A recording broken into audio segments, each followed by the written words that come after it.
केरल के मलप्पुरम में गर्भवती हथिनी की दर्दनाक हत्या ने पूरे देश को झकझोर कर रख दिया है। इस घटना से देश भर में नाराजगी का माहौल है। जघन्य कृत्य करने वालों के खिलाफ कठोर कार्यवाही की मांग करने वालों की संख्या सोशल मीडिया में बढ़ती जा रही है। प्रधानमंत्री नरेंद्र मोदी के संसदीय क्षेत्र वाराणसी के लोग भी इस मुद्दे पर नाराज हैं। सभी का मानना है कि जंगल और बेजुबान जानवरों के प्रति संजीदगी दिखानी होगी। पर्यावरण दिवस पर शुक्रवार को ग्राम भंदहा कला कैथी चौबीपुर के सामाजिक कार्यकर्ता और पर्यावरण प्रेमी वल्लभाचार्य पांडे ने गर्भवती हथिनी की दर्दनाक मौत पर आक्रोश जताया। उन्होंने कहा कि संसार में हर जीव को अपना जीवन जीने का हक है। कुछ लोगों ने मजाक में या थ्रिल रोमांचित होने के लिए या अन्य किसी उद्देश्य से केरल के साइलेंट वैली नेशनल पार्क की 15 वर्ष की गर्भवती हथिनी को पटाखों से भरा अनानास खिला दिया था। अनानास चबाते ही उसमें हुए विस्फोट से हथिनी का जबड़ा बुरी तरह क्षतिग्रस्त हो गया था।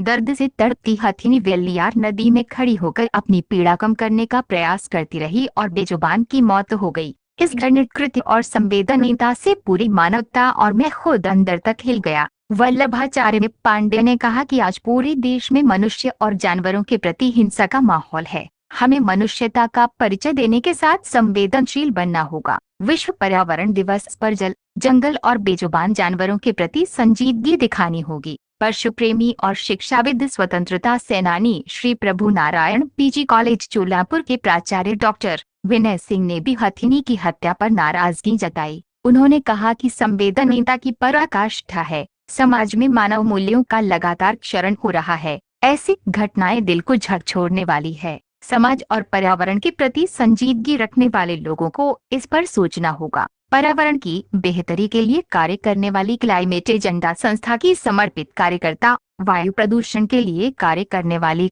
एकता शेखर तिवारी ने भी गहरी नाराजगी जताई। उन्होंने कहा कि गर्भवती हथिनी की हत्या दुखद है। मनुष्य की घृणित प्रकृति का ये व्यवहार नया नहीं है। मनुष्य का पिछले कई दशकों से प्रकृति के प्रति घृणा भरा व्यवहार का एक उदाहरण भर है। मनुष्य ने नदियों, जंगलों, प्रकृति से प्रेम और तालमेल बैठाने की कोशिश नहीं की। हम प्रकृति को नुकसान पहुंचाए बिना कैसे रह सकते हैं, इस दिशा में समझने का प्रयास ही नहीं किया गया। एकता ने संजीदगी से कहा कि पेड़ पौधे हों, नदी, झरने, जंगल हों, समंदर हो या पहाड़, हमने इनसे तालमेल बनाने की कोशिश ही नहीं की। एकता ने बताया कि सरकार ने प्रकृति के उपहार को प्राकृतिक संसाधन का नाम क्या दिया। सभी लोग, सरकार भी इसका अंधाधुंध दोहन करने लगी। लोग हाथियों को भी संसाधन समझकर उनकी हत्या कर रहे हैं। उनके दांत और खाल की तस्करी कर रहे हैं। इंसान ने इन्हें संसाधन समझ इन्हें अपना सहचर नहीं माना। एकता ने कहा कि जब बेजुबान हमारे घरों को जल्दी नुकसान नहीं पहुंचाते तो हम क्यों उनके घर को नुकसान पहुंचा रहे।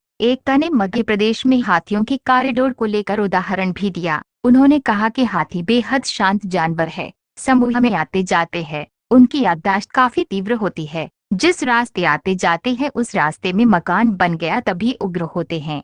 हमें प्रकृति को प्राकृतिक संसाधन समझने की बजाय प्रकृति का उपहार समझना होगा। पेड़ पौधे हों, नदी, झरने, जंगल हों, समंदर हो या पहाड़, इनसे तालमेल बैठाकर जीना सीखना पड़ेगा।